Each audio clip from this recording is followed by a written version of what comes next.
I suppose we should be happy that we got a Manager of the Year award with one of our managers of the Milwaukee Brewers. It's never happened before, but I can't believe he did not win it unanimously.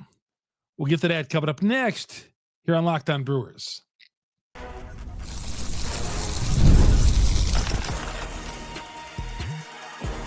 You are Locked On Brewers, your daily Milwaukee Brewers podcast. Part of the Locked On Podcast Network, your team every day. Hi, everybody. Just looking at all the voting here. 3 people did not vote for Pat Murphy. Hard to believe. We'll get to that. Not right away, but we will get to that. Good to have you along. Chuck Friedman here on Locked On Brewers, part of the Locked On Podcast Network. We are your team every day. The show is brought to you by Gametime. Gametime. Download the Gametime app, create an account, use the promo code LOCKEDONMLB, $20 off your first purchase at Gametime. Man, this news came down early evening about Pat Murphy, and it was no surprise. It shouldn't have been a surprise to any of us that Pat Murphy won Manager of the Year. What is surprising, and we all knew this as well, that it's the first time that Murphy, somebody from the Milwaukee Brewers, has won Manager of the Year. I guess some people might be surprised at that because you look back. Well, you wouldn't be surprised because you look at the Brewers' history and it's just been awful. I mean, really, it had, for the most part, 54 years, it's been awful. Postseason appearances and all that. And, there's a lot of bad seasons in there, but there were some bright spots. Lately it's been great. I mean, as far as regular season, nothing to complain about lately, but I'm talking about in the history of the Milwaukee Brewers. Now, there's been a couple of times when I thought you look back and you say, wow, there was no Manager of the Year going to the Milwaukee Brewers that year. Well, you could start right here. The first year, I'd have to say, is 1978, George Bamberger led the Brewers from nowhere to like 93 wins, a winning season. Now, they're in the American League East that year with the Yankees and Red Sox, and Baltimore was good. But the Brewers it was the best division in baseball for a long time, the American League East. Boys and girls, this is when the Brewers played in the American League. But George Bamberger, how did he not win Manager of the Year? Because they were like a perennial 90-loss team, and then he took them like the 90 wins, 78. So that's one instance. 1982, the year was just great, and Harvey Keene took over in June. How was Harvey Keene not Manager of the Year in 1982? Let's go on to, I want to say, I could say 1987, Tom Trebelhorn. You could make a case for that team streak, but that was a team that was the best team I thought in baseball that didn't get to the postseason. And there was a limited number of teams in 87 too. But I'm going to shoot all the way to 2011. Rod Ranicky, won their first division title in 2011 since 1982. And Rod Ranicky did not get Manager of the Year. 2018. Now, Craig Counsell should have won this at least 3 times. 2018, it's a no-brainer. How did Counsell not win Manager of the Year? So, in the history, this is the first time Pat Murphy had to do the near impossible, and that was take a team that had a Vegas over and under total of 76.5 wins, just an awful payroll, not an ace on that staff, injuries to one of your best players, maybe your best player in Christian Yelich, playing with young guys, untested guys you traded for, you traded away your Cy Young ace. So many things worked against this Milwaukee Brewer team. How can you not give Pat Murphy the Manager of the Year award? It's to be, the surprising thing, I guess, is that he's the first one in Brewers history to win Manager of the Year. Now, I've always said, as you know, that I think that the postseason should count in. Because if you count the postseason, well, then maybe it shouldn't have been, and it wasn't unanimous. But I do believe the postseason should be included. You play 162 games, and when the lights are the brightest, I could never understood that. How when the lights are the brightest in the postseason, that doesn't count for anything as far as awards. It's all regular season awards. Who cares if your team flops out of the really? Who cares if your team flops out of the postseason and you win Manager of the Year award? Well, we lost in 3 games to the New York Mets. But if you're just going on regular season, of course Murphy's Manager of the Year. Of course he is. All the things that he did, which I just explained. Murph was contacted. I saw a couple of quotes from him. I believe it was on Andrew Wagner's site. Drew Wagner said, I was reading the quotes on his site, and I'm sorry, I can't remember the site just now. But Murphy kind of downplayed it, winning the award. Said he's already focused on next year and moving forward and how he can make player A and player B better and get a little bit more out of those guys. Spoken like true Pat Murphy, not taking credit. Said he felt a little embarrassed by winning the award. Just because so many guys he thought people in the organization put him in that spot. Remember, he was the guy who was an afterthought of hiring it. Matt Arnold, a year ago, gave him a courtesy interview for the job. And Murphy hit that interview right out of the ballpark. And they gave him a shot.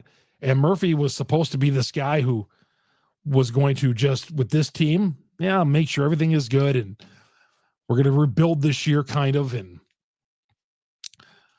maybe not contend.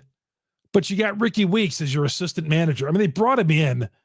They gave Murphy the job, but immediately said, well, Ricky Weeks is going to be your assistant manager. I mean, the Brewer organization was very quick to say, Pat Murphy's our guy, but Ricky Weeks is going to be right there. Which I thought was just a bad place to put Murphy in. Where you say, well, he's assistant, because let's face it, if this had gone wrong for Murphy during the season, fans and media and everybody, and maybe including me, would have said, hey, give Ricky a shot at it. But I didn't hear any of that. None of that all season long. Nobody complained about Murphy. Sure, there were a couple of things.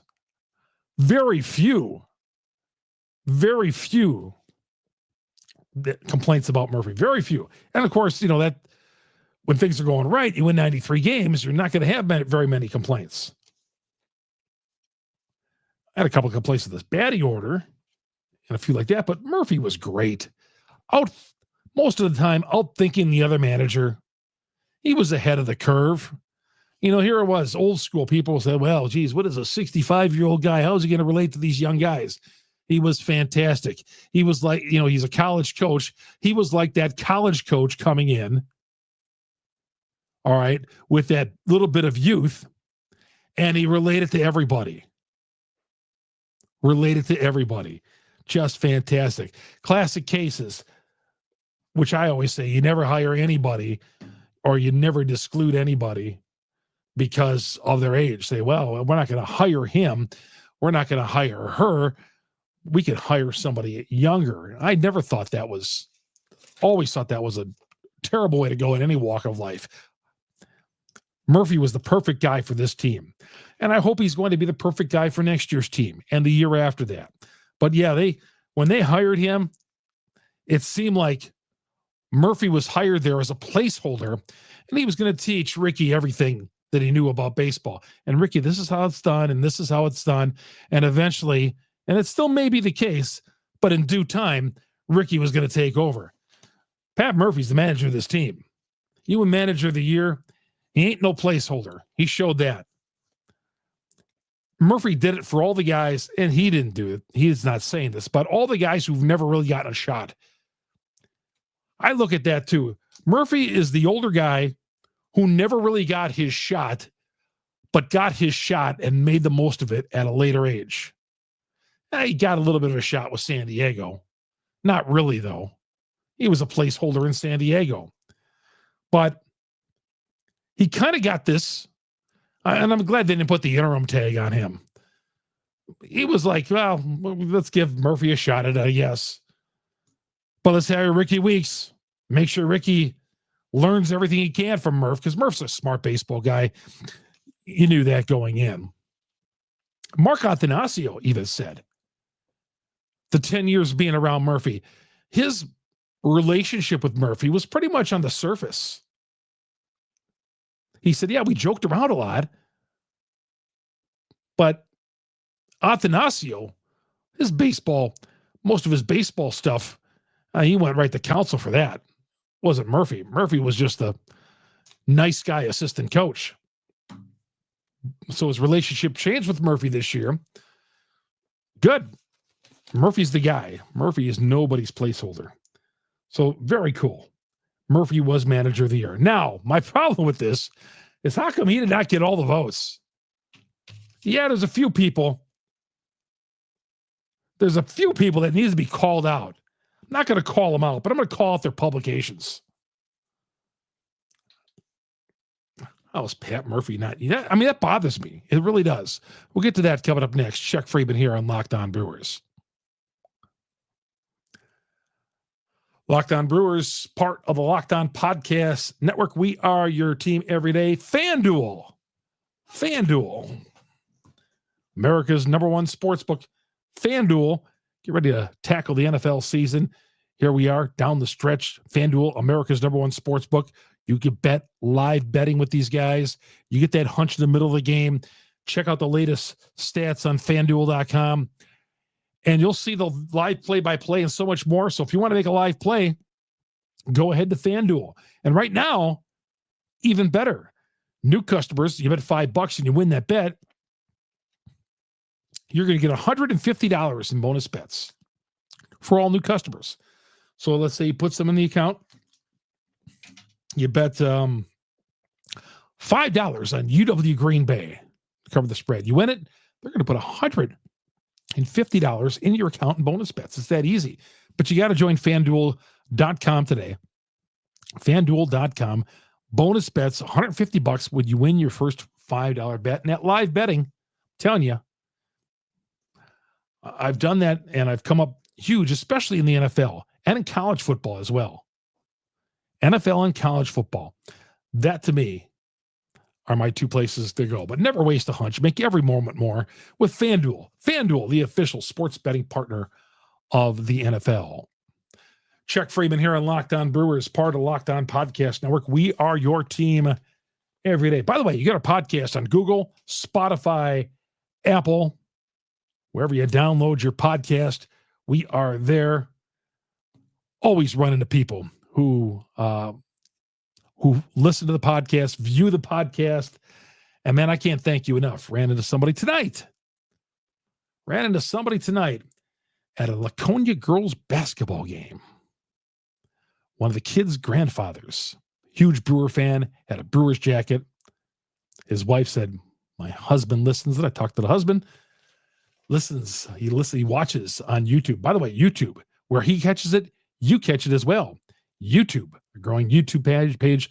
Hit Locked On Brewers, search Locked On Brewers on YouTube. Hit the subscribe button, hit the bell, and you'll get everything, content, 5 days a week here on Locked On Brewers, part of the Locked On Podcast Network. We are your team every day.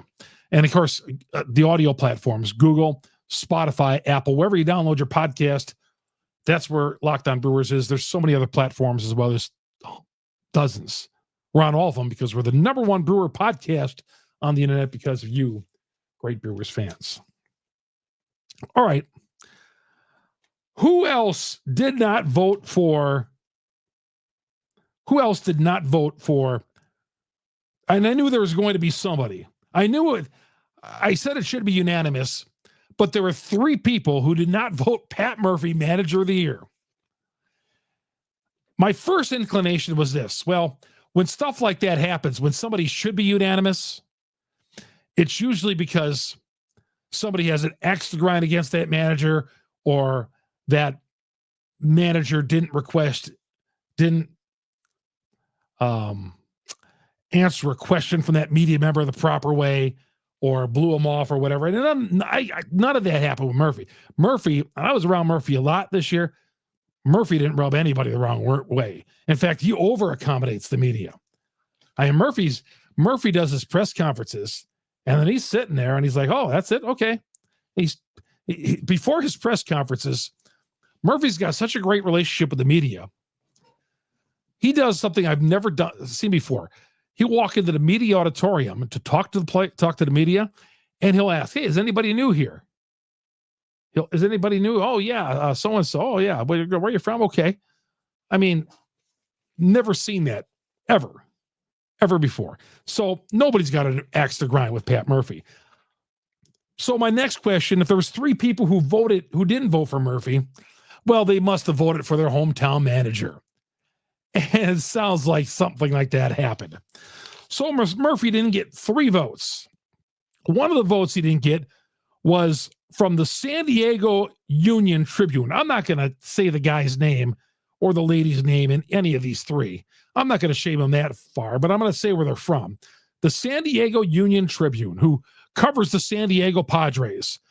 Who did you think he voted for manager of the year? Knock me over with a feather. It was Mike Shildt, the Padres manager. Surprise, surprise, surprise.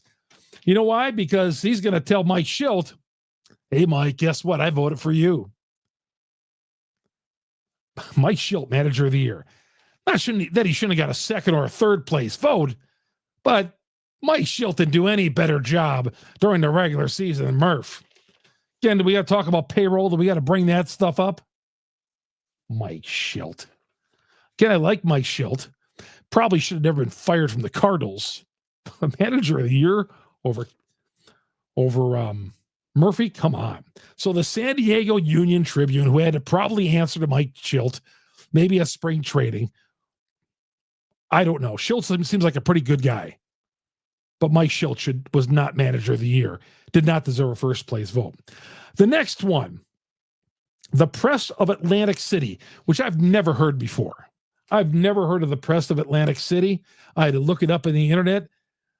I've never heard of the beat writer. I don't know the place. And there's not a lot of, it's not like there's hundreds of voters for this. But somehow the Press of Atlantic City's got to vote. They voted Philadelphia Phillies manager Rob Thompson. We want to talk about payrolls. And you want to include postseason. How about the Phillies every year? How they bust out in the postseason. Rob Thompson, manager of the year. Yeah, put Bryce Harper on the Brewers. Okay, put Bryce Harper on the Brewers. Put some of those guys on Milwaukee. And see where the Brewers end up. What, 110 wins? Rob Thompson. Now, I don't know if this guy from the Press of Atlantic City covers the Phillies, but he voted Rob Thompson. The third manager to get a vote was Carlos Mendoza of the New York Mets. I knew somebody would vote for him. El Extra Base, which I've never heard of before. El Extra Base, I don't know who they cover. They cover baseball. It's in Spanish. I can't read Spanish. I can't speak or read Spanish. So I look at the website and, it's a lot of baseball coverage on there. But I don't know who they cover. Maybe they just cover Major League Baseball in general. But they voted for Carlos Mendoza. You want to talk about payrolls with Carlos Mendoza as well? I mean, the Mets had a pretty high payroll. They're going to be spending again next year. Yeah. New York Mets. Carlos Mendoza. Now, if you want to include postseason, then nice. He beat the Philadelphia Phillies, okay? And if you had up-edit the Dodgers, then I would have said, okay. If you want to include the postseason. But Carlos Mendoza did not do a better job than our guy, Pat Murphy. So Murphy gets all the votes except for 3. Mike Shildt, the San Diego Union Tribune, votes for Mike Shildt. The Press of Atlantic City votes for Rob Thompson. And El Extra Base, Carlos Mendoza. I don't know why I'm so upset about it. But I'm upset about it because I'm always, like I said, and if you know me, I'm tired of the Milwaukee Brewers sometimes getting screwed on stuff. Whether it's a lack of coverage on Sunday Night Baseball, the national networks, media, or whatever. I'm just tired of the Brewers getting screwed. There is not 1 ounce of me. I'd love to sit down with all 3 of these guys and say, come on. I don't want to be Mr. Debater, but debate me on how Mike Schilt got manager of the year over Craig Counsell. Tell me how you voted Rob Thompson over Pat Murphy. Tell me how Carlos Mendoza should have been manager of the year over my guy, our guy, Pat Murphy. Nope. All right, when we come back, we'll talk about Willy Adames did something that we weren't too surprised about. We'll get to that coming up next here on Locked On Brewers. Locked On Brewers, part of the Locked On Podcast Network. We are your team every day. Gametime. It's a place I go to get my concert tickets, Bucks tickets, Packers tickets if you want. It should be your number one go-to place if you want to get tickets. See a game that you want to go to? Maybe your kid says, Dad, Luke is in town. I want to go see the Mavs play the Bucks or whomever. Well, go to Gametime. Look at their app. You'll see all the prices. Push the spot you want to see. Push in the section you want to see. And you'll save even more there. All in pricing. Toggling this feature shows the total up front, so you'll never get any surprise fees at the checkout. The lowest price guaranteed. Gametime will credit you 110% of the difference otherwise. And, you get a panoramic view of your seat on the app before you buy, so you know where you're going to be sitting. Gametime's got ticket coverage, the best one around, the most flexible customer service policy in the ticket industry. So here's what you need to do. Before you're going to go to your next event, download the Gametime app, create an account, use the promo code LOCKEDONMLB, and you'll get $20 off your first purchase. Terms apply. Again, create an account, redeem the code LOCKEDONMLB, $20 off your purchase. So you buy $60 worth of tickets, you get $40. You buy $80, you get them for $60. But you can't do that unless you download the Gametime app. What time is it? Gametime. And remember, Locked On MLB, LOCKEDON MLB for $20 off. Chuck Freeman here on Locked On Brewers, part of the Locked On Podcast Network. We are your team every day. Willy Adames declined his offer of $20 million with the Milwaukee Brewers, a formality, because he wasn't going to accept the $20 million when he's probably going to get 27 over multiple 27 times like 6 or 7 from somebody other than the Milwaukee Brewers. So what this does, the Brewers are going to get a compensatory pick depending how much Adames signs for with another team, and it likely could be a first-round pick for Willy Adames. So that's what you do. You always, the Brewers will say, okay, here's the qualifying offer. Well, and he declines it. Well, that's on him. So what baseball does is they reward you with a draft pick, which is fine. All good. Willy Adames declined the 1-year, $20 million contract, and no surprise there. And the offers will continue to come in for Willy Adames, and he's got to pick up anybody who he wants. But Willy, at least the Brewers will get a compensatory pick. Somebody asked me, should the Brewers have traded Willy Adames last year? No, they shouldn't have. No, it was worth keeping him around for the entire season, getting 93 wins, even though they only got past the first round of the playoffs, or they couldn't get by the first round of the playoffs. It was worth keeping Willy around. And you know what? Willy's stock was not as high as it was now. Nobody was talking last year 7 years, $180 million for Willy Adames, because he was coming off a mediocre season. He helped this stock tremendously with his clutch hitting, his 3-run home runs, 32 home runs, his leadership, everything. I think baseball learned a lot more about Willy Adames this year, but he's not for the Milwaukee Brewers. Not with that price tag. All right, that's going to do it. Everybody, thank you very much for joining me here on a Tuesday on Locked On Brewers, part of the Locked On Podcast Network. Again, you get our podcast on Google, Spotify, Apple, wherever you download your podcast, we're there. We'll talk about we're the number one Brewers podcast on the internet. Thanks for hanging me with my rant. I wonder if you guys feel the same way. Drop me a comment on YouTube, by the way. You got the comment section. You can drop me a comment on YouTube. Please become a subscriber on YouTube. Locked On Brewers. Hit the subscribe button. You can always message me on Twitter as well. Chuck Freeman, Freimund. You want to DM me? Some of you DM me. That mailbag, we're going to get to that later in the week. I got some mail from you guys.